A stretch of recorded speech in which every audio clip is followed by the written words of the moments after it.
Talk us through, though. Are you going to lobby for changes now, or do you accept that this is health advice? You're not going to get any changes from the National Cabinet, at least? Look, g'day, Tom.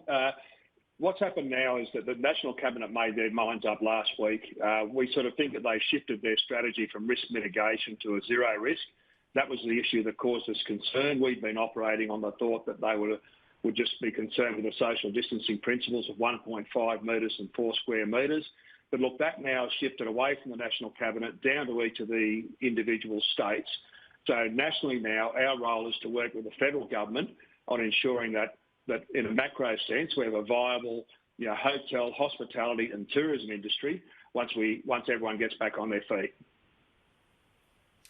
I know that there's been the government working with industries to try to come up with this plan. Can you talk us through the 10-person venue rule? I know for now it's not going to apply to many pubs. I think it will in Queensland from memory, but how this comes about, because you could have a 200-person venue, presumably you're not going to ever open up with the 10-person rule. What was the reasoning for that, you were told? Yeah, well, you'd have to ask the health officers, Tom, but my understanding is that they have a fear that large groups, even socially distancing 4 square metres, 4 square metres apart, wouldn't work. Our venues were set up to, we're prepared to go down that path. There's plenty of other sort of retail outlets and airlines and others that are operating. Some at 4 square metres, others at less, with many more people than 10. So we're a bit flummoxed as to the 10-person rule. Having said that, we've sort of got 2 months until they say that we'll be back in the game.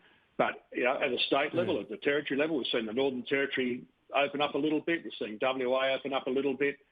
We'll just keep working with those state and territory governments and put our best foot forward. Right. And where we can, we'll get our members back in. Your concern even is at 2 months, though, if there's the 4 square metre rule, as a rough rule, that means that pubs and clubs run at 25% of overall foot traffic. Phase 3 is still up for debate, though. I mean, at 25%, surely a lot would still not open. So what are you looking forward to?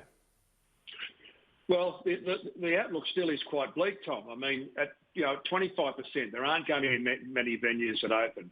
But perhaps what can happen is that those venues who have multiple areas, they might have a beer garden and a TAB and a restaurant and a public bar. They may be able to fit in, 10, 20 or 100 people, whatever the number is that's finally reached upon.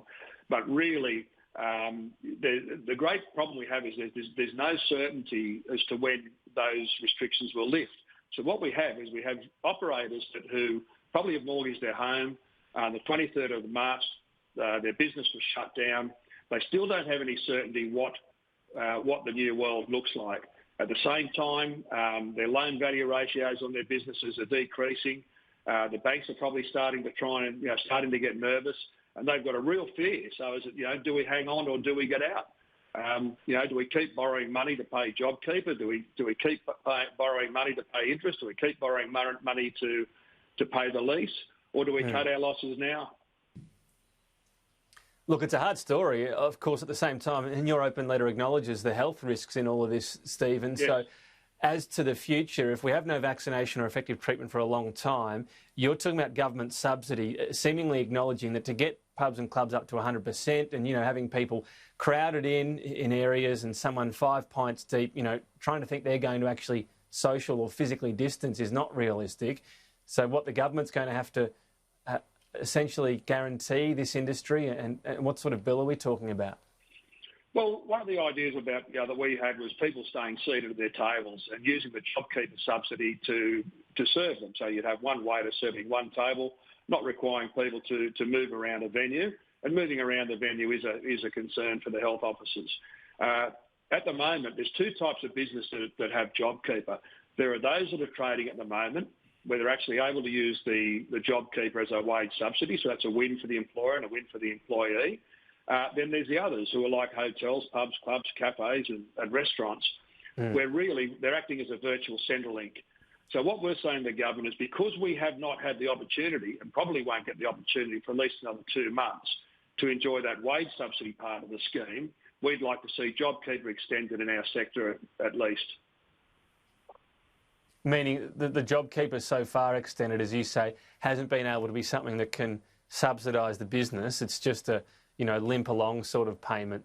Would this be a special sector-only JobKeeper push? Well, we'll worry about our sector and let, mining, construction and, the airlines worry about theirs. But yes, it would be for hospitality. There's 1 million people employed in hospitality and tourism. All right. Hospitality and tourism is the hardest hit sector. We think something like JobKeeper extending until Christmas or beyond would give us that chance to get back on our feet.